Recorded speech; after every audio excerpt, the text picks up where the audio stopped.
Hello everyone, welcome to my YouTube channel. आज की इस वीडियो के अंदर हम करने वाले हैं रेगुलर लैंग्वेज इन टीओसी। तो यहाँ पे हम रेगुलर लैंग्वेज की डेफिनेशन के बारे में पढ़ेंगे और इसको कौन सी मशीन एक्सेप्ट करती है उसके बारे में देखेंगे और कुछ इसके एग्जाम्पल करेंगे। तो सबसे पहले a regular language in computer science is a type of language use to recognize specific pattern. ठीक है, these pattern can be identified by machine. Mainly हम रेगुलर लैंग्वेज के लिए फाइनाइट एटोमेटा यूज करते हैं that have a limited number of states. ठीक है, known as finite automata. इसको मैंने हिंदी में भी लिख दिया है। तो जो हमारी रेगुलर लैंग्वेज होती है वो स्पेसिफिक पैटर्न्स को रिकॉग्नाइज करती है। ठीक है, और ये किसके द्वारा आइडेंटिफाई की जाती है, कौन सी मशीन के द्वारा? Finite automata. ठीक है, तो समझ में आ गया regular language finite automata. Regular language को कौन एक्सेप्ट करेगा? फाइनाइट एटोमेटा, जिसके अंदर हमारे पास फाइनाइट नंबर ऑफ स्टेट होती है। नेक्स्ट हमारे पास है recognized by machine. Simple terms हमने एक दो इसके कुछ पॉइंट्स लिख लिए, वो आप देख लो। Recognized by machine, regular language can be understood by machine that do not have memory. ध्यान रखना, फाइनाइट एटोमेटा के पास मेमोरी नहीं होती, कोई स्टैक नहीं होता। ठीक है, such as simple pattern matching machine, ये सिर्फ पैटर्न को मैच करेगी, काउंट करेगी और अपने आउटपुट हमें दे देगी, लेकिन ये उस चीज़ को सेव नहीं करेगी। ये ध्यान रखना है, फाइनाइट एटोमेटा में मेमोरी नहीं होती, ओनली काउंट करने के लिए और पैटर्न मैचिंग के लिए ही यूज़ होती है। इसको भी मैंने हिंदी में डिफाइन कर दिया है।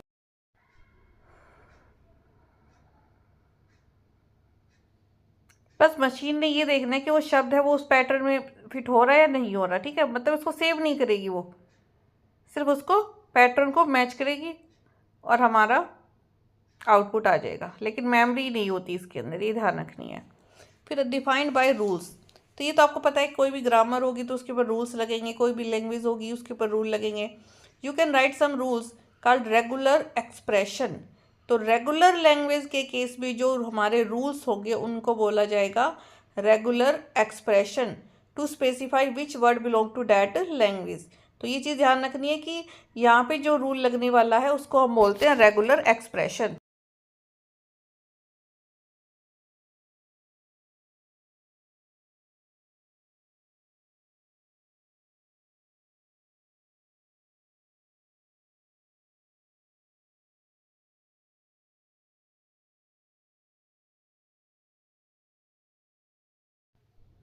नेक्स्ट हमारे पास आता है simple operation. Regular language are easy to work with because they can be combined और मॉडिफाइड यूजिंग सिंपल ऑपरेशन। और वो ऑपरेशन कौन कौन से होंगे? And operation, or operation and not operation.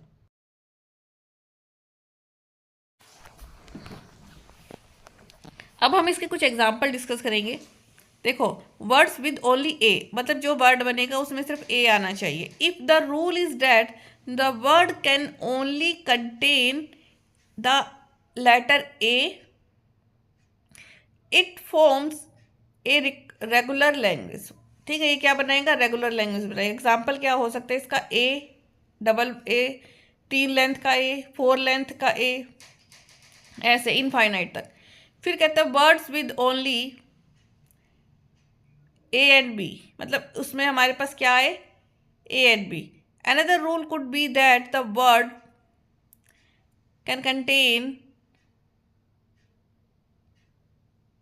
Only A and B, और क्या होना चाहिए हमारे पास? सिर्फ A and B in any order. This is also a regular language, ये भी हमारे पास क्या कहलाएगी? Regular language. एग्जाम्पल क्या होगा? ए सिंगल बी, एक बार ए बी ले लिया, बी ए ले लिया, डबल ए ले लिया, डबल बी ले लिया, ऐसे सब कुछ आएगा। आपको पता है ना कि हम स्ट्रिंग कैसे बनाते हैं। हाँ, नेक्स्ट हमारे पास है वर्ड स्टार्टिंग विद ए से स्टार्ट होने वाले। ए स्टार्ट होने वाले को आप कैसे लिखोगे? देखो, if we create a rule that the word must be start with always start with A, तो वो भी क्या कहलाएगा हमारा? Regular language. तो सिंगल ए हो तो भी हमारा रेगुलर लैंग्वेज, ए और बी हो तो भी हमारा रेगुलर लैंग्वेज, और हमारे पास स्टार्टिंग से हो ए, जिस स्टार्टिंग में जिसके ए आए वो भी हमारे पास क्या होगा? Regular language. तो यहाँ देखो हमारे पास सारे क्या है? ए से ही स्टार्ट हो रही है सारी स्ट्रिंग। नाउ हमारे पास आती है repetition of A B. A B का रिपीटेशन होता रहे। If the rule is that word must be consist of repeated occurrences of A B, ठीक है, इसको भी हम क्या बोलेंगे? हमारी regular language.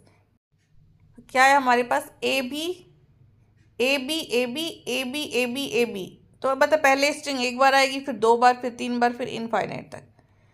Words of length 2 length के वर्ड होने चाहिए।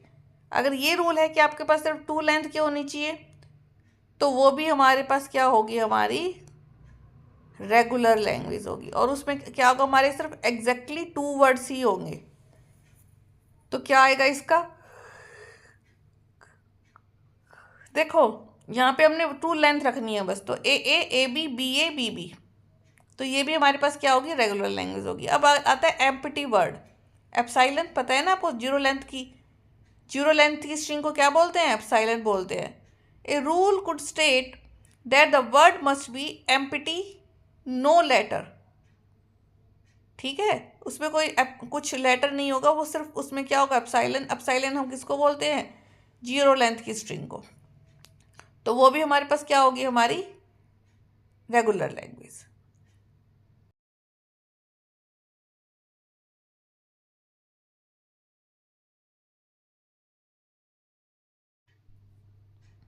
तो सबसे पहले हम इसके एग्जाम्पल देखते हैं। पहला एग्जाम्पल है हमारे पास ओनली ए। ओनली ए का मतलब सिर्फ उसमें क्या हो? उसकी लेंथ में सिर्फ ए ही हो, बी ना हो। तो यहाँ पे सिंगल लेंथ, 2 लेंथ, 3 लेंथ, ऐसे इनफाइनाइट तक हमारे पास लेंथ की स्ट्रिंग जनरेट हो जाएगी, जिसके अंदर हमारे पास क्या हो? सिर्फ ए हो। नेक्स्ट है ओनली ए एंड बी, जिसके अंदर हमारे पास ए भी हो और बी भी हो। तो सिंगल ए, सिंगल बी, फिर डबल ए भी आ सकता है, ए बी भी आ सकता है, बी ए, ये सब हमारे पास आ सकते हैं। 2 लेंथ, पहले 1 लेंथ, फिर 2 लेंथ, फिर हमारे पास इन्फिनिटी। उसके बाद हमारे पास आते हैं 2 लेंथ की स्ट्रिंग, जिसके अंदर सिर्फ एग्जैक्टली 2 लेंथ ही हो। तो क्या आ सकता है? ए बी ए और बी बी, ठीक है, 4 लेंथ हो गए, 4 स्ट्रिंग होगी ना 2 लेंथ की। Thank you.